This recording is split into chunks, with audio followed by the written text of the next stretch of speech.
Hello everyone. बच्चों, अगर आप कर्नाटका के अंदर कोई प्राइवेट मेडिकल कॉलेज ढूंढ रहे हैं या कर्नाटका के लिए काउंसलिंग करवाना चाहते हैं और आप अभी तक रजिस्ट्रेशन करना भूल गए या नहीं कर पाए, तो ये लास्ट मौका है जब कर्नाटका ने अपना पोर्टल ओपन कर रही है फॉर काउंसलिंग रजिस्ट्रेशन। तो आप अभी भी काउंसलिंग के लिए रजिस्ट्रेशन करा सकते हैं। मैं तो कहूंगा अगर आपके मार्क्स 500 प्लस हैं और आपको लग रहा है कि आपके अपने स्टेट में आपको कोई गवर्नमेंट मेडिकल कॉलेज या डेंटल कॉलेज नहीं मिल पाएगा तो आप यहां जा सकते हैं। यहां की फीस लगभग 10-11 लाख के आसपास रहने वाली एक साल की, यानी पूरे एमबीबीएस का बजट लगभग 55 से 60 लाख के आसपास रहने वाला है और यहां के मेडिकल कॉलेज काफी अच्छे हैं। तो मेरे हिसाब से आपको रजिस्ट्रेशन कराना चाहिए और ये लास्ट मौका है, ये बहुत इंपॉर्टेंट है, ध्यान रखिएगा और ये सबके साथ शेयर भी कर दीजिएगा जिससे सब तक इंफॉर्मेशन पहुंच जाए। देखो, ये उन्होंने नोटिस जारी किया है 4 अगस्त को और उन्होंने ये साफ साफ लिखा हुआ, बच्चे ध्यान से देखना कि आप एमबीबीएस के लिए, बीडीएस के लिए, आयुर्वेदा यानी बीएमएस के लिए, यूनानी यानी कि बीओएमएस के लिए, होम्योपैथी यानी कि बीएचएमएस के लिए, यानी कि पूरे हाउस डिग्री के लिए अगर आप करवाना चाहते हो काउंसलिंग तो रजिस्ट्रेशन करवा लो साहब। देखो साफ साफ उन्होंने लिख रखा है कि as per the direction of government KEE is inviting application online for admission to medical and dental and Ayush courses for 2024-25.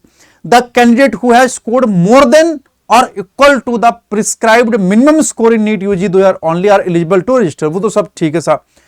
और याद रखना बच्चे, SC ST और OBC eligibility criteria are applicable to Karnataka SC ST OBC candidate only, यानी कि अगर आप कर्नाटका के हो तभी आप रिजर्वेशन का फायदा उठा सकते हो। अगर आप कर्नाटका के नहीं हो तो आप पे कोई रिजर्वेशन अप्लाई नहीं होगा। यह बात यहां पे लिखी हुई है साहब, ठीक है नहीं।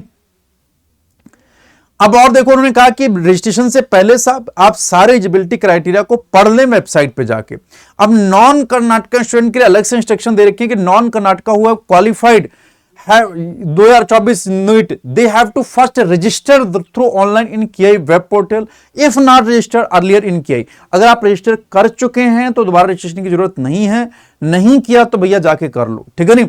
Enter all the detail and pay the registration fees। Further they have to enter the 12th standard marks detail and upload in PDF format, ठीक है नहीं। और इसी वेबसाइट पे सारी घटना होगी बच्चे, ठीक है नहीं।